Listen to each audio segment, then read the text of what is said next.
اوقات كتير بنحس ان احنا فاقدين الشغف ومش قادرين نمسك خيطنا وابرتنا ونعمل مشاريعنا الكبيره اللي بنحب نعملها بالكروشيه.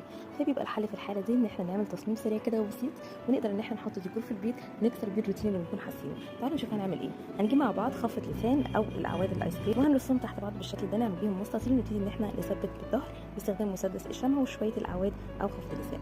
هنجيب كرتونتين او كرتونه سميكه شويه ونبتدي نعمل الشكل ده زي شكل فوزه كده، تقدري تغيري الشكل، وهنثبتهم على بعض الاثنين عشان يكونوا مدعمين وقويين شويه.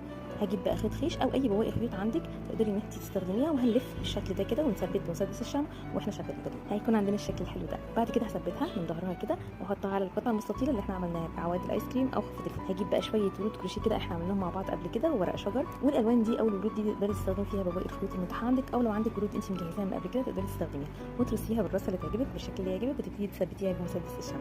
وبكده هنكون جهزنا مع بعض احلى ديكور سهل جدا وبسيط جدا وتقدروا تعملوه بكل سهوله. اتمنى تكون الفكره عجبتكم.